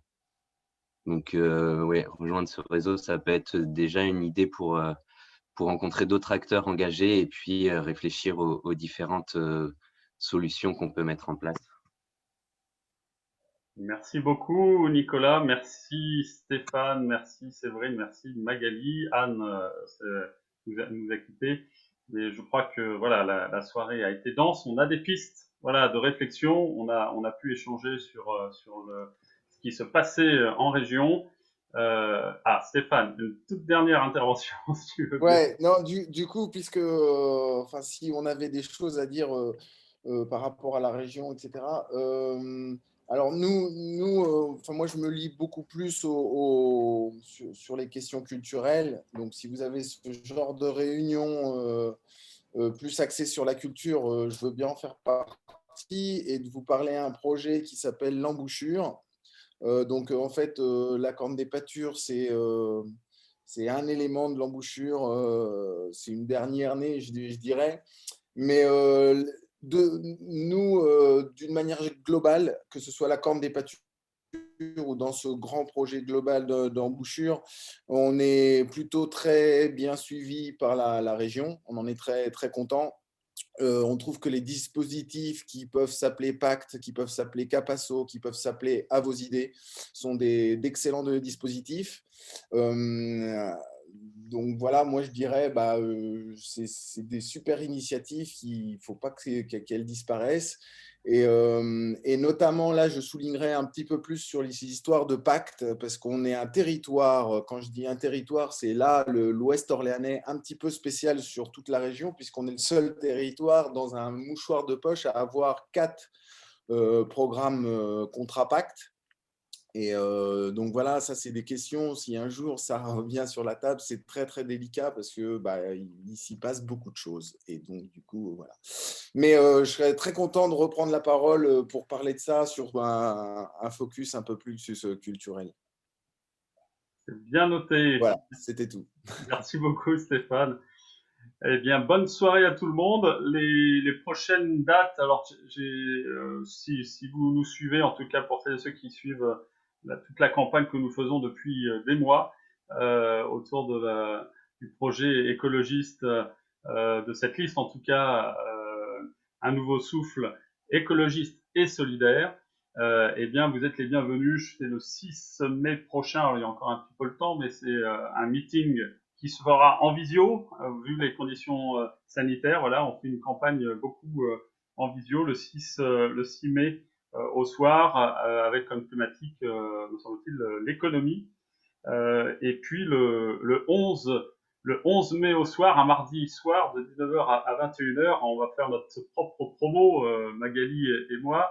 notamment, et Christophe qui est là, pardon, au moins, il y a peut-être Delphine aussi, on organise un tribunal citoyen qui va mettre en accusation Charles Fournier, et la thématique sera voter pour les écologistes, est-ce dangereux pour l'économie régionale? Voilà, un format ludique qui se veut ludique, mais pour traiter de sujets sérieux. Vous êtes donc les bienvenus pour nous suivre sur ces différentes dates. À très bientôt, bonne soirée à tout le monde. Au revoir. Bonne soirée, au revoir. Merci beaucoup, bonne soirée. Au revoir. Au revoir. Au revoir. Merci beaucoup, au revoir. Au revoir, merci. Au revoir. Au revoir, merci. Au revoir. Au revoir les touristes. Nous vaincrons Absolument. la résistance.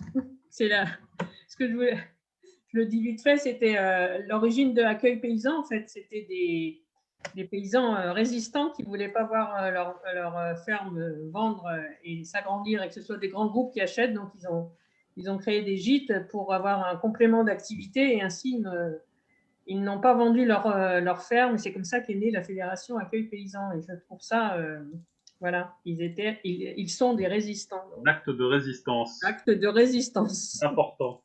Bonne soirée, merci pour cette organisation. Bonne soirée, Frédéric, merci à tout le monde. Salut Monsieur Rabier. Au revoir, Monique, à bientôt. Merci à toi.